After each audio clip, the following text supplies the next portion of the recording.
All right, welcome. Thank you so much for joining. It looks like folks are trickling in. We just have our first group who has entered, a few more people in the waiting room, and thanks so much to Nancy for keeping an eye on the waiting room and letting folks in as they join. So welcome, and thanks again for joining. This is, I know, the last session of today's program, and this is the last session that is between us and happy hour. So I really appreciate you joining this session. And also I just want to say thank you to the catalog for hosting such an amazing day. I've been able to join some of the other sessions, the keynote this morning and the racial equity panel, and have been really impressed. So kudos to the catalog for putting this on, and I'm so glad to be included, and glad to connect with you guys in this hour on grant research and really prospecting for grant support, primarily from foundations, and then sharing a bit more with you guys about Candid resources. So a couple of things before we get started. First of all, I'm Elizabeth Madjlesi. I'm the programs manager at Candid. I'll talk a little bit about Candid and who we are as an organization. You should see my contact information there. My email address is just my first name, last name @candid.org. So if there are any questions that you have about any of the content that we cover today, or I mentioned a resource and you're not quite sure where to grab the link, feel free to email me. That's part of my job, is to stay in touch with community members and nonprofit partners to really help you get the resources and information that you need.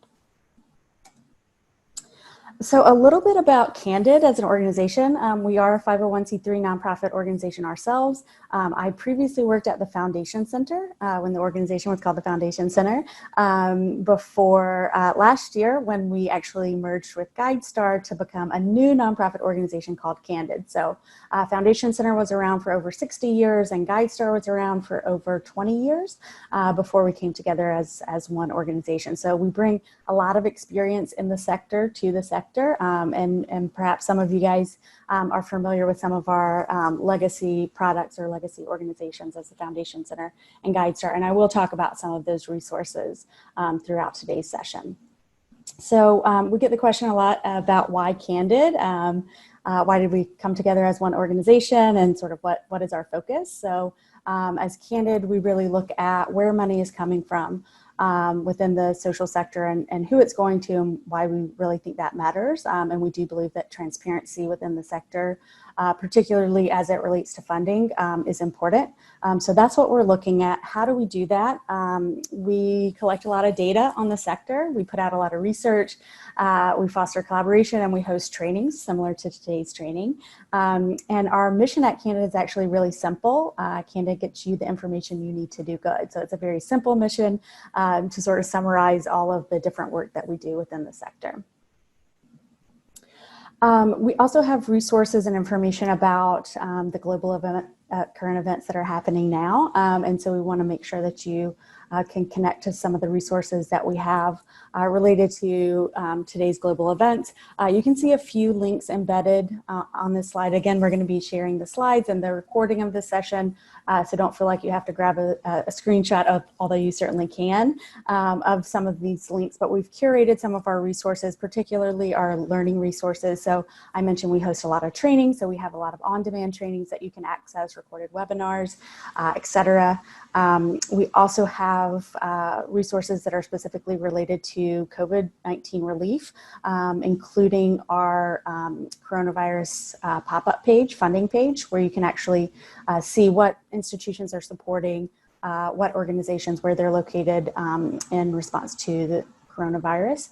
We also have curated resources that deal with racial equity for those organizations who are navigating, either newly navigating racial equity issues or are currently focused on racial equity work. So you can find some of our resources on these links that are linked on this slide. Again, grab a screenshot if you'd like, but we'll also send around these slides. And then because we have such a limited amount of time together today, and I'm going to give you some really high level information today, I do encourage you to stay in touch with us, stay in touch with Candid as an organization, and again, follow up with me directly. If you have follow-up questions, you can also sign up for our newsletter. And again, I've got the link to sign up for our Candid Learning newsletter at the bottom of the screen, but also follow us on social media. That's probably the quickest and easiest way to stay in touch with the organization and any changes or updates or resources or new learning opportunities that we have coming out as an organization. You can follow us on Facebook, Twitter, Instagram at candid.org, and that's spelled out candid.org. So for today's session, we'll really be focusing on grant research and prospecting for funding. And I'll also mention some of Candid's resources throughout today's session, and then make sure that you have some links to follow up kind of on your own after today's session together. But really the focus of today's session is on prospecting and really researching potential sources of funding, specifically grant funding opportunities from foundations. So what we'll cover together today, and again, I'll be going through a lot of information at a high level, but my hope is that, together today you'll get some baseline information and then can explore it in a little bit more depth and, on your own and with your team. So we'll be looking at different types of foundations. We'll be looking at common funder motivations, how to research potential funders, and I'll mention some Candid resources along with that. And then I'll briefly mention a few tips on making the initial approach to a potential funder. And hopefully you'll be able to use some of Candid resources in your grant research and your fundraising planning in general. So I'm going to frame this in thinking about the 10 most important things you need to know about finding grants. Take notes throughout today's presentation if you'd like. I know that's what I do, just my learning style. I like to jot things down, but again, you will receive the slides and the recording, and feel free to follow up with me afterwards. So the first thing to keep in mind as you're thinking about grant research and prospecting and potentially connecting with grants, specifically foundation grants, is that you can't survive on grants alone. And I'm assuming that most of today's participants are currently with an organization, with a nonprofit organization, probably at different levels within the staff, or working on different projects or programs, or taking on different fundraising activities. It may be your whole job, it may be just a piece of your job, but really this understanding of not being able to be totally dependent on just grants is very important. And hopefully your organization has a more diversified fundraising strategy, but grants from foundations can be a significant source of income for community-based nonprofits and really local and regional nonprofit organizations. It's certainly true that we have a lot of strong institutional supporters in this region. So that's a significant potential source of funding, but it should not be your main source of funding. So making sure that you do have a strong fundraising plan in general, and as you're prospecting for foundation grants, seeing how that comes into play with your other fundraising strategies, like individual giving campaigns, like potentially tapping into government grants, like bringing in earned income for your organization. So I want to look for just a moment at private contributions that come into the nonprofit sector. And this is actually pulled from the Giving USA 2019 report. And many of you, if you do work specifically in fundraising, are probably familiar with these numbers.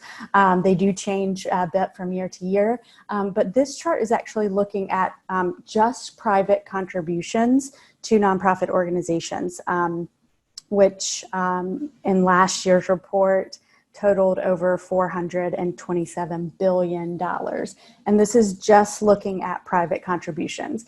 This is not including any earned income. This is not including any government grants or government contributions. So there's quite a lot of money flowing into the sector. And I do think it's important to look at where that funding is coming from. So out of just private contributions, so that's, individuals, foundations, support, bequests, which actually you could fold into that individual giving category, and then support from corporations. So again, not including any government support, not including any earned income. Obviously, you can see very clearly that the individual giving category is the largest at 68%. And again, if you fold in that category of bequests, which of course a bequest is a gift that an individual can give at the end of their life, that's 76% 77%. 77% of overall private contributions are coming from individuals. So that's significant. So hopefully your organization also has an individual giving strategy. And I know some of the sessions today and also tomorrow are dealing with individual giving campaigns and connecting with donors and keeping your donors engaged. So hopefully that's going to be a big part of your fundraising strategy. But 18% is also coming from foundations. Almost $76 billion coming from foundations, 18%. That's actually up from last year. I think in last year's report or the previous report was at 16%. So that is a growing category. And I think foundation support can be really helpful in today's climate and in times of crisis where, you know, institutional supporters like private foundations who have traditionally had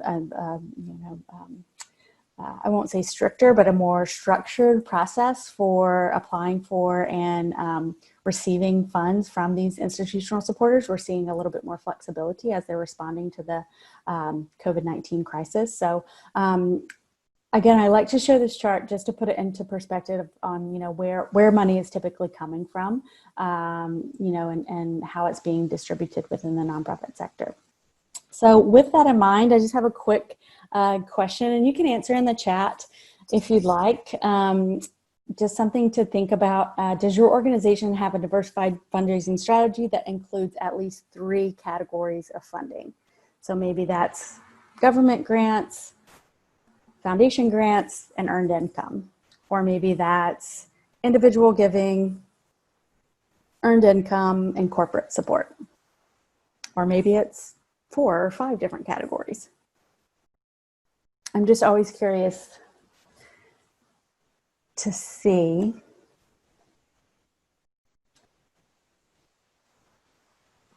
It looks like it's an interesting mix. Some yes, some no. I haven't seen any C's, I'm not sure. So that's good. Yeah, so if your organization is you marked B or said that no, your organization does not have a fundraising strategy that includes at least 3 categories of funding or 3 different sort of sources of income or revenue, you know, that is something to think about as you're planning for this year and your sort of immediate fundraising strategies, but also as you're planning out, you know, your next year, your next 3 years, your next 5 years, you know, how can you diversify your streams of income? This session is focusing on one type of fundraising, which is prospecting or researching foundation grants and finding a fit there. But it's also, again, important to include some of those other fundraising strategies as you come up with a fundraising plan for your organization. So the second thing to keep in mind as you're researching potential funders and prospecting for foundation grants is that not all foundations are alike. Actually, all foundations are very different from one another in a lot of ways, in terms of size, in terms of focus area, in terms of amount of typical grants, number of grants typically awarded each year, geographic focus, target population. So, you know, we usually say that if you know one foundation, you know one foundation. It's really, in terms of researching, you're researching really each individual foundation. So hopefully you're prospecting in a more general way to curate a, you know, a prospect list. But even within that prospect list, looking at each individual foundation and really getting to know that foundation at an individual level, and really looking at not only what is their giving history, so you know what trends do you see in their giving past, but really knowing what their current priorities are as well. And I think that's particularly true now when some foundations, you know, may have been giving in a certain issue area or may have been responding to community needs in a particular way over the past, you know, 5, 10, 15, 20, 30 years.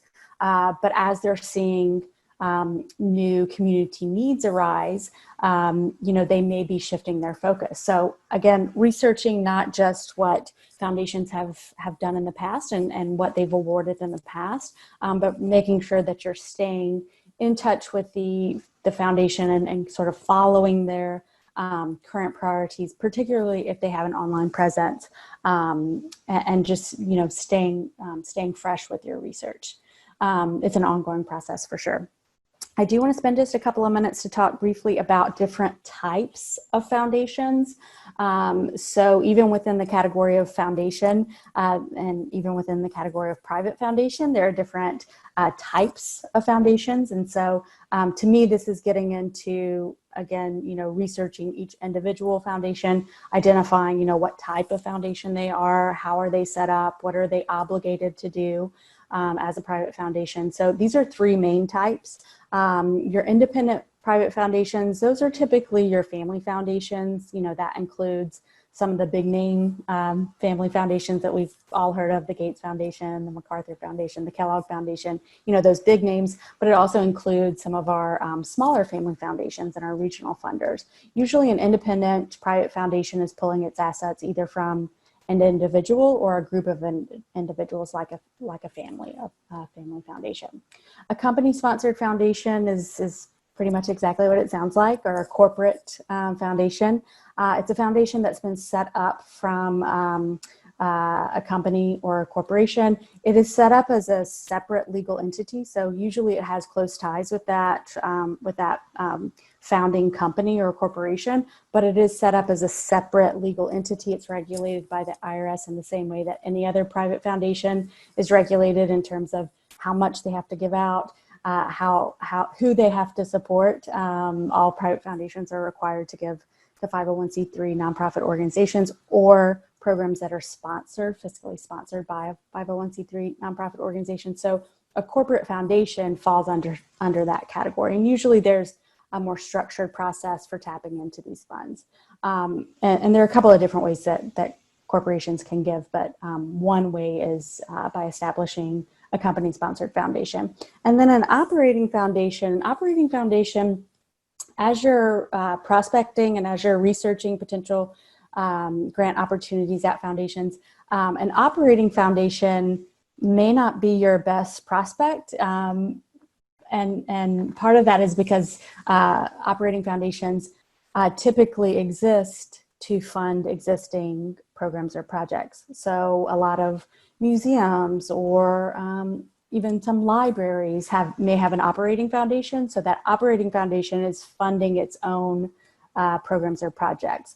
Sometimes there may be an opportunity if your program or project or initiative aligns very, very closely. Sometimes there's an opportunity to tap into that funding, but you know, if you look at grant history and you see that this particular foundation has given 95% of its grants to one particular organization or one particular program, they're probably set up as an operating foundation. And as you're conducting grant research and really trying to narrow your list of prospects, that may not be an organization or may not be a foundation to keep on your list because it's probably set up to fund an existing program or project. The number 3 thing to keep in mind, and this is good news for all of us, foundations must give money away. That's why they're set up. That's, you know, why they exist. So if you're new to fundraising or you're new to connecting with foundation support, and you know, maybe you're hesitant to apply for an opportunity or hesitant to ask about funding opportunities, that is why foundations exist. And they are actually reliant on nonprofit partners to help them achieve their mission. You know, we as nonprofit organizations are the ones on the ground doing the work and sort of moving things forward, and foundations exist to support that. So private foundations are required to give a minimum of 5% of their total assets each year to charitable organizations. So this is always good to keep in mind, and hopefully that takes some of the hesitation out of asking for funds. So just quickly, a couple of other types of grant makers that may be a good source of funding for your organization. I mentioned company-sponsored or corporate foundations. Corporations may also give through direct corporate giving programs. Usually that's going to be either through their marketing or their PR department. So if you're thinking like event sponsorships, you know, a lot of those dollars are coming from direct corporate gifts, so not out of their corporate foundation. Usually these dollars are a little bit, I won't say easier to connect with, but usually the turnaround time is potentially a little bit shorter here, depending on your connections and your strategy and sort of making the right connection at the right time. But that's another way that a corporation can give. And then also grant-making public charities. Grant-making public charities, an example of a grant-making public charities like community foundations. A lot of community foundations fall under this category. They are often set up as 501c3 nonprofit organizations themselves, public charities, but they are kind of fundraising or soliciting funds from a particular region, from donors within a particular region, and then granting those funds back to that region, or back to a particular issue area or target population. So those are other types of grant makers that don't fall under the category of private foundation, but may have opportunities to connect with either grants or other funding opportunities. So the reason that I think it's important to look at how a funder is structured, how a foundation is set up, is that usually it can clue you in to what their motivations might be. So for private foundations, usually a private foundation has a particular mission or vision or philanthropic goal themselves. And so they're, again, looking to partner with nonprofit organizations to help advance them towards that philanthropic mission or vision. Usually there's an objective process to go through for connecting with potential grants from foundations. And it is a process. And, research is part of that process. It's the first part of that process. And I guess the other thing to keep in mind as you're considering it to be a process is that it takes time. So usually connecting with foundation grants, it could take 6 to 8 to 9 months or even more. So just thinking about, researching foundation grants as part of the process. Corporations, there does tend to be more focus on branding and visibility.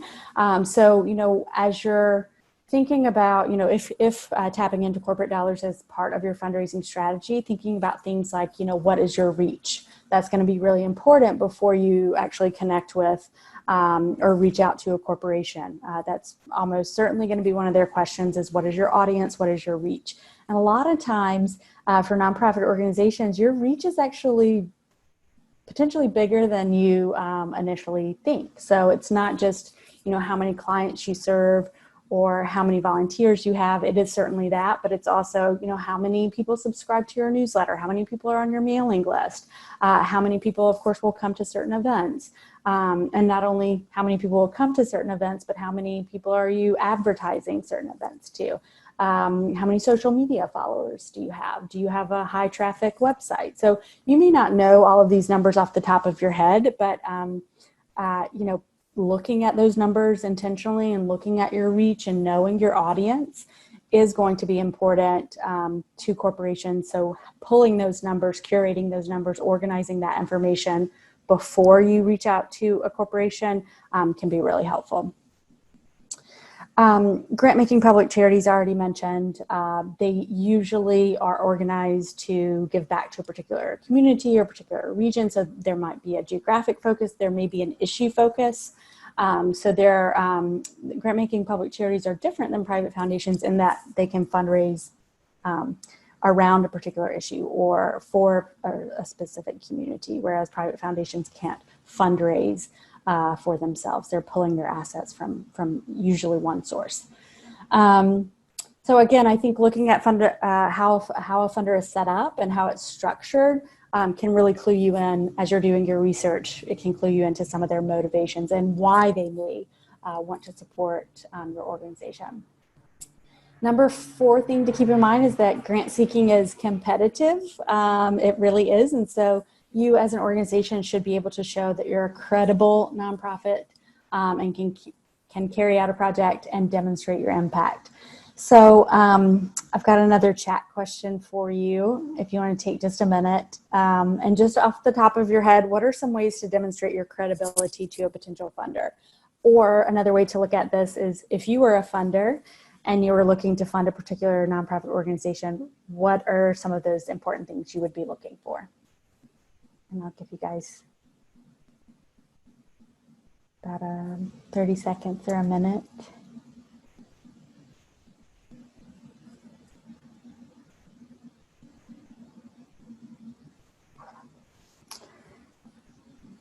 So who you serve, data-driven impact, absolutely. Your results, providing data of impact, solid budget, impact in community,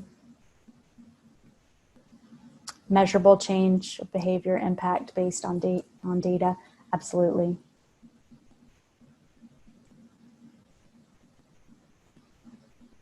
Mission, list of community partners that you've worked with. Yeah. Strong outcomes, financial statements, all of this. This is great. It sounds like most of you guys have worked in this for a while. You know what funders are looking for. All of these things, and it's a combination of these things that funders are looking for. It's not just one of them. It's really, you know, a combination of all of these things that you've mentioned. I'll start, you know, very, very basically with, are you a legal nonprofit organization? I already mentioned that private foundations are required to give to 501c3 nonprofit organizations or programs that are sponsored, have been fiscally sponsored by a nonprofit. Compelling mission that's compatible with the funder's focus area. That is super important. A couple of you mentioned mission, and so that mission alignment is very important. And you know, as you're researching and as you're trying to find a potential funding partner, looking at your missions, making sure that there's that alignment. If not, you know, you could potentially be in a situation where you're receiving funds for something that maybe isn't really in line with your mission, and there's something, you know, very real called mission creep that is very, it can be very problematic. So, so making sure you have a compelling mission, but it's also in line with what the funder is working on. Strong leadership, and yeah, I think I see Jenny mentioned that experience of leadership and staff. Absolutely, funders are looking at that. Who's on your board? Who's on your staff leadership? You know, do you have that infrastructure in place as an organization that if a funder grants you a particular grant, you can manage it well? So definitely strong leadership. High quality programs, and several of you mentioned outcomes and impact. Absolutely, showing, really demonstrating that you're offering high quality programs and you're measuring your impact and that you're really meeting a need in the community. And then strong organizational structure, strong organizational and financial infrastructure. So going back to that piece about a diverse fundraising strategy, that's going to be important to be able to demonstrate, and always thinking of the funder as, you know, a potential partner that you would like to have as part of your funding and supporter roster. But if they don't award you a grant for this particular grant cycle, you're still going to do the work that you're doing. You're still going to be serving your target population. You have a financial plan and a fundraising strategy that will help you move forward with your programs and projects with or without this particular grant from this particular foundation. That's really what you want to demonstrate. You know, nobody wants to sign on to support an organization that may be, you know, going out of business in the next couple of months. So showing that organizational infrastructure and showing your financial strength is going to be important. So do your homework first. That's kind of what all of this is about, is really doing your research first and knowing the foundation, especially as it relates to any follow-up questions or any contact points that you may have with the foundation.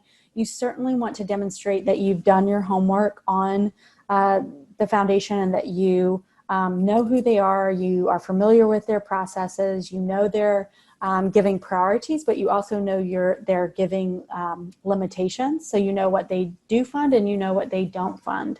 And you know, as you're seeking out, I'm going to talk about initial approach in just a couple of minutes, but as you're thinking about making contact with the funder, and if you do have an opportunity to ask questions and try to get a little bit more information, you don't want to ask questions that you could have found on your own. So, you know, researching not just their grant history and their focus area and their priorities, but also, you know, who is on their board, who is on their staff, are there any key program officers that you have some sort of, you know, existing connection with. So doing all of that homework first, and you know, really once you connect with the foundation, making sure that you're asking questions that, again, you couldn't find, you know, on your own by doing some, you know, basic research. So, and I do see that there's a question that came in about donor advised funds. So I can speak to that a bit. I can speak to that a little bit at the end, but I will go ahead and mention that donor advised funds, a lot of times, you know, if we're looking at that private contribution chart with 68% coming from individuals, a lot of times funds that are granted to nonprofit organizations from donor advised funds fall into that category of individual giving. Some community foundations are set up sort of in a way that, you know, they are donor advised funds themselves. So that would fall under the category of grant making public charity, but it's a little bit harder to tap into how to connect with donor advised funds. So as we're thinking about grant research and really researching funding opportunities from foundations as opposed to essentially grants from individuals through donor advised funds, really the work there and the research there is on connecting with individuals who may have a donor advised fund, because it's really the individual who's allocating that money to a specific nonprofit organization, even though it's coming through a donor advised fund as a grant. So I can speak to that a little bit more towards the end, but I did want to answer it while I saw it on the chat. I wanted to speak to it briefly so I didn't forget. And I can also point you to some Candid resources on donor advised funds and sort of like, you know, the nature and the structure of donor advised funds and how to potentially tap into some of those funds through, again, individuals. So the sixth thing to keep in mind is that the one size fits all approach doesn't work. So I'm speaking more towards drafting your proposal and really getting information in front of a potential funder. If you have a template or a base proposal, that's great, and we should all have that. And I think probably we all have pieces of a template proposal, or hopefully kind of in the works or at the ready. And that is great to have a template proposal, but that template proposal or that base proposal should be tailored. And actually all material should be tailored to a particular funder before you make any sort of contact. So again, that emphasizes the importance of research initially, so that you know the funder very intimately, you know exactly who they fund, again, what they don't fund, what their giving limitations are, what potential connections they may have. And you're using all of that information to inform how you're preparing your materials, so that when you are reaching out to a particular foundation about a particular grant opportunity, you've tailored and modified your materials for that particular grant opportunity. So I kind of think of this as like, the job search. If you're searching for a job, you might be using the same resume or a similar resume each time, but you're probably not using the same cover letter, or hopefully not using the same cover letter. Again, you may have a base cover letter or sort of a template, but it should really be tailored to the specific opportunity. It is very obvious when it's not. And a lot of times institutional supporters like foundations, they are getting a lot of applications for each grant opportunity that's out there. So anything that you can do to set your proposal or set your materials, it may not be the proposal first, oftentimes it's not. It may be a letter of introduction or a letter of inquiry, but any materials that you're sending to a funder should really be, again, tailored, modified for that particular opportunity. Seventh thing to keep in mind, to get the grant, you have to find the right match. And again, this goes back to the whole piece of finding the right funding fit, doing the research to see where you line up, where there is a fit in terms of area of interest, subject area, what issue are you working on? What population are you serving? Who is your target population? Is that the target population that is interesting to this particular funder?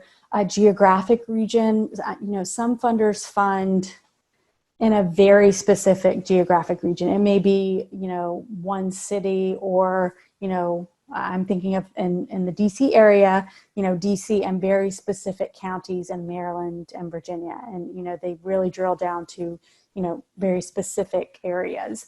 You also have funders who fund on a national or international level. So it may be that they're geographically giving very funds and grants and, lots of different areas geographically, but they are really focused on a very specific issue, or they're, granting funds to serve a very specific population group. So finding out what those giving priorities are is going to be really important. And then also looking at what foundations or what funders will provide the support that you are looking for, the type of support. So if you're looking for funding to support research, or you're running a capital campaign, or you're looking for looking for startup funds, look for that funding as you're researching funding prospects. Look for the type of support that you need. So who provides the type of funding that you need? Perhaps you don't have a new project that you're launching.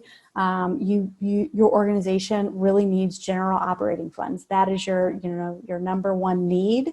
Look for those funders who provide general operating funds. I think we all want general operating funds, but and sometimes that's the hardest to secure. But if that's what you need, then research those opportunities. Look for those opportunities that provide the type of support that you need. The eighth thing to keep in mind, ask for the right amount. So particularly if you are a first-time grantee, you want to know what the funder, what a particular, and remember that you're hopefully coming up with a prospect list, but within that list, hopefully you have a short list, and then within that short list, hopefully you're researching each individual funder, and knowing what the particular funder has granted in the past, and sort of what their average or most common grant amount is, particularly for first-time grantees. That's important information, and you want to use that information when you make your ask. So, if a funder typically gives $50,000 grants, let's say between $20,000 and $50,000 grants, that's sort of like the normal amount, or the typical amount of their grants. You want to ask within that range. I would recommend, it depends on your project budget and what you actually need for the project that you're pitching, but kind of like right in the middle of that. So you definitely want to ask in the right range. And also, if you see that, as you're looking at grant history, and all of the grant history for private foundations is public information. It's on their 990 PF forms. We also have databases that you can use, Foundation Directory Online, for grant prospecting, which I'll talk about that in just a few minutes. But all of that information is public information. So it falls to you as the fundraiser to do the research, to do the digging, to organize your information, so you have that information at the ready as you're preparing and submitting these proposals. But looking at prior grants and awards and dollar amounts for previous awards, it's going to be really useful in determining if it's the right fit, if you kind of match up with their funding priorities. If you see for the past 5 years, a funder is only making grants in the hundreds of thousands of dollars to colleges and universities and hospitals. They're only funding large institutions. And maybe you're looking for a $10,000 grant for a particular program that you want to launch, or a project that you want to scale.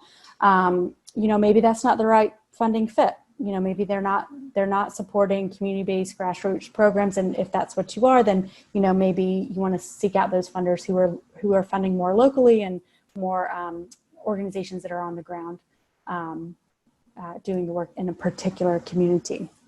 And same is true for the inverse. If you are looking really for large grants in the $50,000 to $100,000 range, and you see a funder that's making sort of these micro grants, or $1,000, $2,000, that may be a good match depending on other factors, but it may not be. So just really looking at not just the foundation, not just the funder, but also looking at their list of grantees, their prior grantees. Could you see yourself in that group of grantees in terms of size of organization, type of organization, and the amount that they're usually granting? The ninth thing to keep in mind, you definitely don't need to know someone at a foundation to get a grant, but it can certainly help get your foot in the door. I already mentioned that usually foundations are getting hundreds of applications for very specific grant opportunities. For one grant opportunity, or when they open their grant cycle, they may get hundreds of applications. And so anything you can do to sort of set yourself apart or get your foot in the door is good. So that is, again, part of the research, is looking at, again, their board list, their staff list. Do you have any connections with anyone on their staff or board? Or not just you as the fundraiser, but does anyone on your staff, does anyone within your organization, does anyone on your board perhaps have a connection to someone on their board? Now, it's important to look for those connections and try to get, perhaps some more information about the funding opportunity. But we never recommend going around the formal application process. So though it is important to do your research on kind of like who's who within a grant-making organization, and you do want to make those connections and network as much as possible, it really should be to get more information, or try to, make your application more competitive by tapping into some of those connections, but never to go around the formal application process. Usually if you're leaning too heavily on just your connections or your networks, but you're not submitting formal applications, or you're not, following the funder's guidelines, it can, it can burn some bridges potentially. And also, if you're relying too heavily on, let's say, a particular board member or a staff leader, when that person leaves your organization, usually that funding relationship also leaves. And so, just for sustainability, we always recommend, following the funder's standard guidelines, researching as much as you can about potential connections, but always, also following the funder's set guidelines and their formal application process. So I'm going to pause here. I see a question in the chat from Elaine. Is there a risk to asking for the top of the range that you fall into? Is a foundation more likely to disregard you altogether if you ask for too much?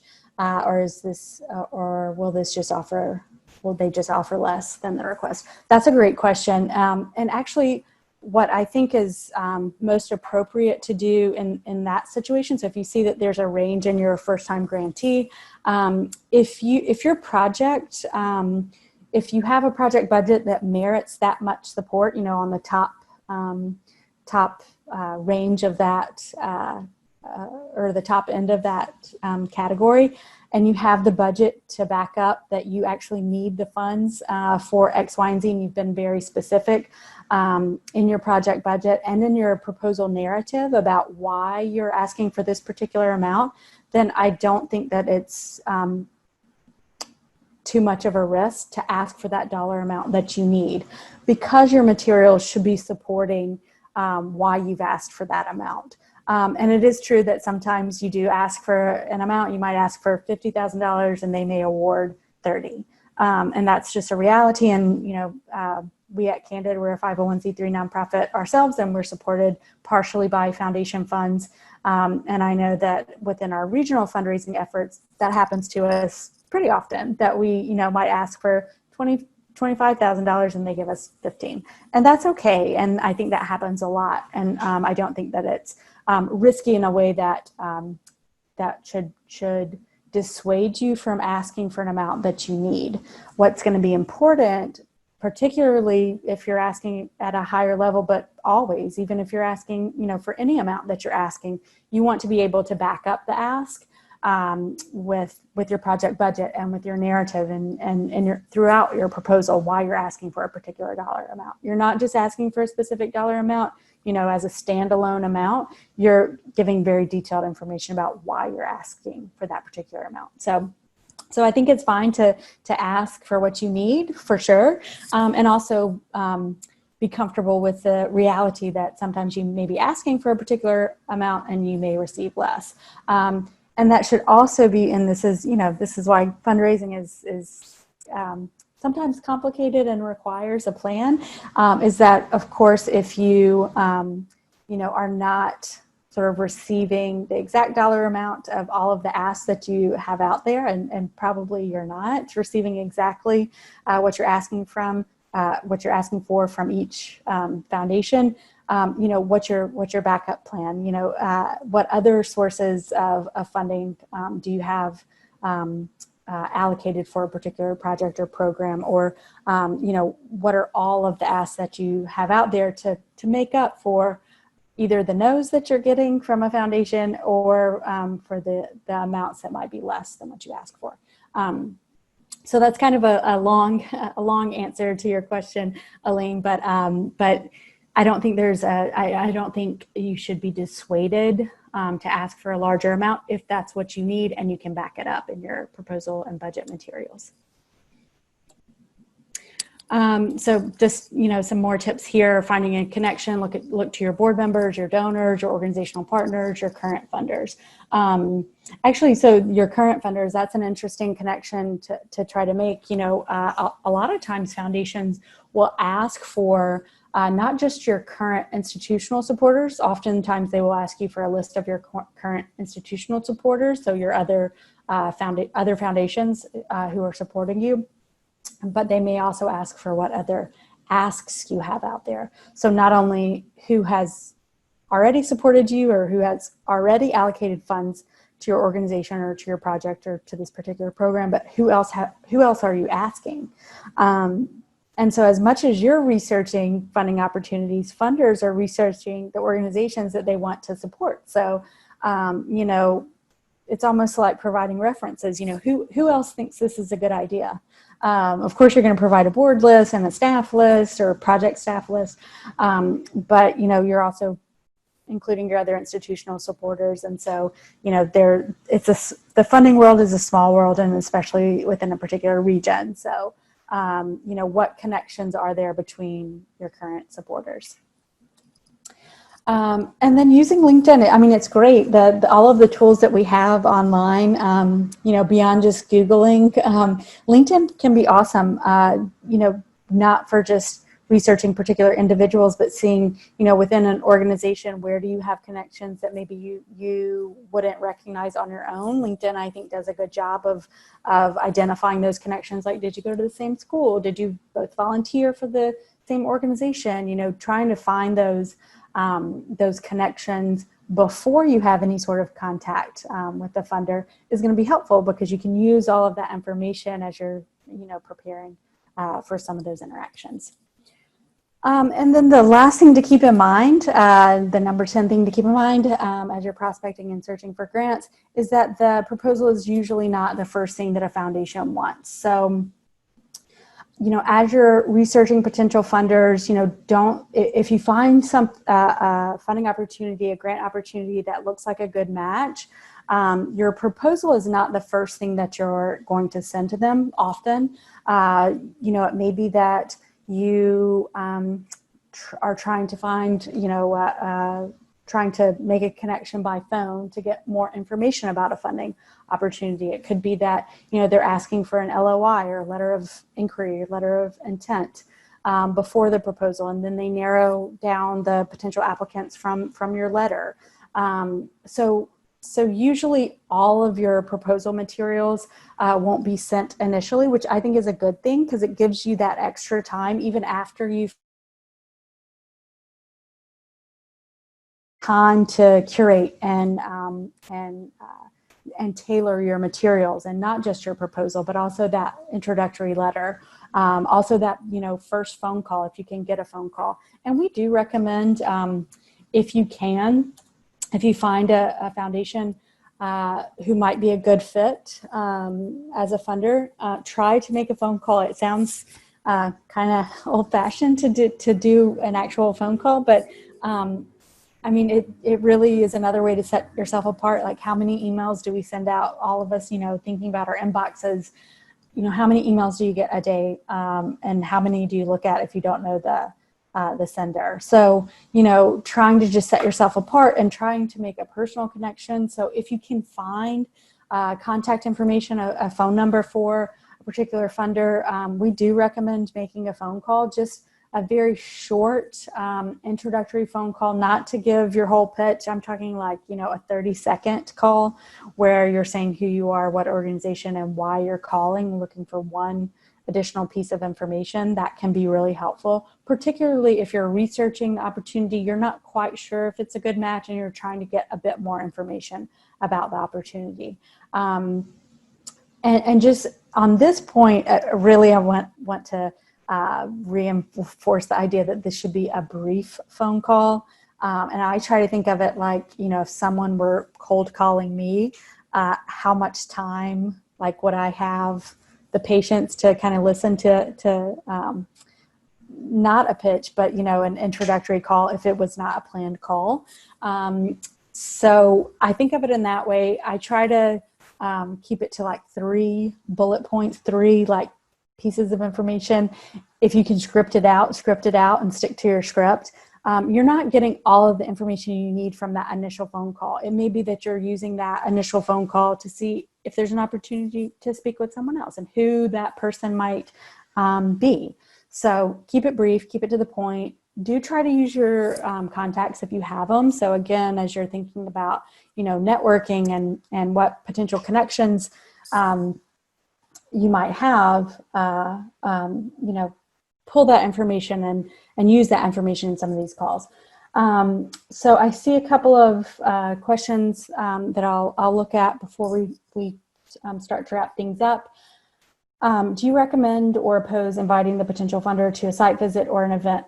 Always recommend. Always recommend. Anytime you can incorporate the funder into some of the authentic programs and into your operations and give them some direct insight into the work that you're doing is great. And I would say that's true even after they become a funder. So even after you're awarded a grant, and especially when you're awarded a grant and you kind of move into this funding relationship with a foundation, you want to build that relationship, and you ideally want them to be a long-term funder. So the more they can see your work, and of course right now, it may not be see in person, you may not be inviting them to your physical building, but are you hosting online events? Are you, doing anything, do you have any programs that you're running online or virtually, or maybe you are still operating in person? Some essential services and direct service organizations are obviously still operating for these essential needs. And so if you can invite a potential funder, and not just a foundation funder, but of course individual donors too, potential individual donors, to see the work that you're doing. You see the work that you do every day. It's important. Your colleagues know that it's important work. That's why you're, on staff and doing the work. But showing a potential funder the work that you're doing can be invaluable, and actually can help that, let's say, the program officer, whoever you invite to one of your events. It can help them justify or make a case for your application when they're going through, the hundreds of applications and even the short list. Maybe it's dozens of applications. They're trying to narrow the list. with their, fellow program officers or their board, it can help them speak to your organization with a bit more, personal information, personal experience. I did, let's see, I see a question from Sally. Did a round of phone calls last week to foundations. No one answered. That's common. And no one called me back. That's common. Yeah. So that's a reality. And I would say particularly now when people may not be in their office and, hopefully people have their phones routed to their cell phones, or they can answer messages on their email, but maybe not. Everyone's in kind of a different situation. So I would say don't be discouraged. That is a reality. And, part of prospecting and researching and, and fundraising in general is a balancing act. You're seeing like how much time are you spending on certain strategies, what's successful, what do I want to keep doing, and what does it maybe make sense for me to pivot and try something else. So if you're not getting any callbacks, if you're not getting information by making phone calls, how else can you try to find that information? And sometimes, again, you're playing detective. You're trying one strategy. If you don't see a result there, you're flipping to see, where else you can find that information. Sometimes if you can't make a connection directly with the foundation, look at their list of grantees. Who have they supported in the past? Can you make a phone call to or make a connection to someone who received prior funding from them? And maybe that is your entry point. So again, you'll be successful in some areas, and try not to get discouraged when you don't get those return emails or those return phone calls. Just a few key takeaways. I know I have just a couple of minutes, and I'll leave you with some Candid resources to follow up with after today. So find the right fit. Geographically, subject area or issue area, target population. Make sure that it's a fit in terms of mission. That alignment is going to be really key. Be prepared. Know as much as you can about the foundation and who you're approaching, why you're approaching them. Be able to justify why you're approaching specifically them as a funder. Definitely use that grant history. Oftentimes the grant history it's a very strong indicator of what they will do in the future. Identify any patterns that you see in their giving, but also as you're looking at their grant history and identifying trends and patterns there, look at their current giving priorities. Has there been a shift? Has there been a change? Do they have a special initiative that they've recently launched? So know all of that information, again, before you're approaching them. Either by phone or by sending them any of your materials. I, again, want to encourage you to look at some of Candid resources as it relates to grant research. We have something called the Funding Information Network. We have over 400 partner locations across the U.S. We're a national organization. We're headquartered in New York, but we have an office here in D.C., which is where I'm based. We have an office in Cleveland, Atlanta, San Francisco. But we also partner with what we call the FIN network, or Funding Information Network. They're mostly public libraries, some academic institutions, and some nonprofit collaborative spaces. So like for the DC area, that's Arlington Public Library, Alexandria Public Library, University of the District of Columbia, GW at Ashburn, Nonprofit Village. It's one of the partners for this conference. And at Funding Information Network locations, you can access Foundation Directory Online, which is a great prospecting tool. If you haven't used Foundation Directory Online, there's tons of grant information in there that I highly recommend using right now, because most of our Funding Information Network locations are closed because they're public libraries or colleges or nonprofit collaborative spaces. Many of them are closed to the public, of course, but they are offering remote access to patrons. So I do recommend looking at candid.org/find us. And you can find these Funding Information Network locations, contact them, let them know you're doing prospect research, you're looking for foundation support, and you want to use Foundation Directory Online, and they can get you set up with remote access. We've extended that through, I'll drop that into the chat because I just realized I didn't I didn't put the name of the tool on this slide, but Foundation Directory Online. You can get remote access for that. Also check out our ebook collection. That's a free resource available on Overdrive. And then Issue Lab is our collection of free research that you can potentially use in some of your proposals. I know I'm right at 4:30, so I'll stop there. But please don't hesitate to reach out if you have follow-up questions. I know happy hour is next. So enjoy, and thank you again to the catalog for hosting. Thank you so much, Elizabeth. We really appreciate your expertise. Thank you. All right, I hope to see everyone soon at the happy hour. It's in 30 minutes. Bye. Take care. Thank you.